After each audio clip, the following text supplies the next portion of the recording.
Tinapay mula sa langit. A daily morning devotion with CRC Family.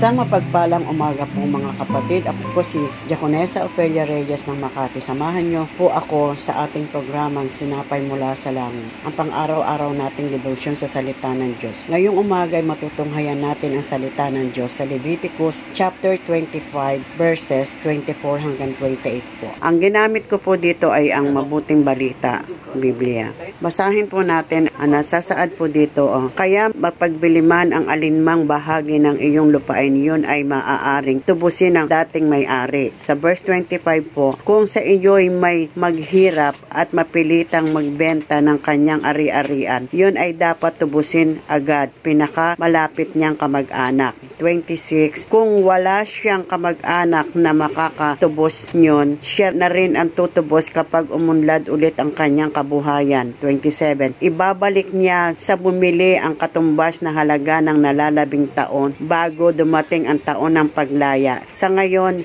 maibabalik sa kanya ang kanyang ari-arian. Sa 28 po, ngunit kung wala pa siyang sapat na pantubos, mananatili iyon sa bumili hanggang sa taon ng paglaya at taon na iyon ang ari-arian niyang ibabalik sa kanyang walang bayad. Bago po tayo magsimula, hayaan niyo po muna ako po ay manalangin. Panginoon, maraming salamat po sa oportunidad na ito na ipinagkatiwala mo sa akin na maihayag ang salita na sa pang-araw-araw na itago mo po ako sa iyong likuran. Holy Spirit, ikaw siyang manguna sa akin sa araw na ito.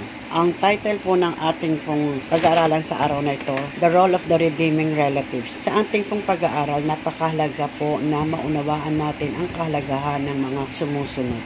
Una, pagkakaloob ng pantubos sa lupain. Pangalawa, isang kamag-anak na malapit sa kanya na tutubos na pinagbiling pag-aari ng kanyang kapatid. Pangatlo, kung ang taong yaon ay yumaman at nagkaroon ng kakayanan matubos ang lupain, kanyang bibilangin ang mga taon na kanyang pinagbilhan at isasauli ang sobra sa taong kanyang pinagbilhan at ibalik siya sa kanyang lupain o pag-aari. Kaapat, kung wala siyang kakayanang matubos yon, mananatili ito sa bumili at maghihintay siya sa taon ng Jubilee, yun nga po yung 50 years, upang maibalik ang kanyang pag-aari. Ano po ang lesson na ating natutunan sa ating pag-aaral? Lagi po may pag-asa sa tulong ng Diyos na matubos ang pag-aari na naipagbili. Kapag nag-provide ang Diyos ng inihandang pantubos, story po ni Ruth, si Boaz ang ginamit ng Diyos na malapit na kamag-anak na tumubos ng lupain. Sa Ruth chapter 4, 9 hanggang 10, ang role po ng isang malapit na kamag-anak ay tulungan ang kanyang kamag-anak na mahirap upang matubos ang nakasanglang lupain o pag-aari. Kung ang nasabing may-ari ay binigyan ng Diyos ng pagkakataong yumaman, maaari niya itong matubos, ngunit dapat lamang na ibalik ang sobra sa taon na kanya pinagbilhan.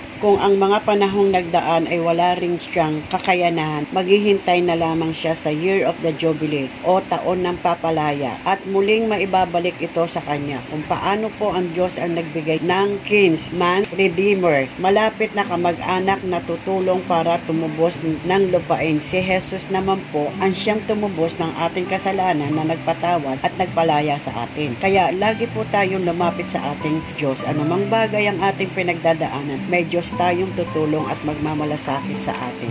Amen. Ang tuntunin ito ay animo ng gagawin pagtubos ng Panginoong Hesus sa katauhan. Tayo ay tinubos niya at pinalaya sa ating kasalanan. Ito'y walang bayad dahil binayaran na ito ng banal na dugo ng Panginoong Hesus dahil sa kamatayan niya sa krus ng Kalbaryo. Dahil tayo ay malaya na, huwag na tayong paalipin pa sa kasalanan. Magpatuloy tayong magpasakop sa kalooban ng ating Panginoong Diyos. Salamat po, mapuri ang ating Panginoong Hesus. In Jesus' name, amen. Thank you, Lord. Salamat po sa inyong pakikibahagi sa ating pinag-aralan. Lagi po natin pagnilay-nilayan ang salita ng Diyos mula sa ating puso dahil lubos ang magiging kaunawaan natin dito. Muli po ninyo kaming samahan bukas sa pagninilay-nilay ng kanyang mga salita dito sa programang Tinapay Mula sa Langit. Malaya po natin nating i-share ang video na ito upang kayo rin ang maging pagpapala sa iba. Pagpalain po tayo ng Panginoon. Amen.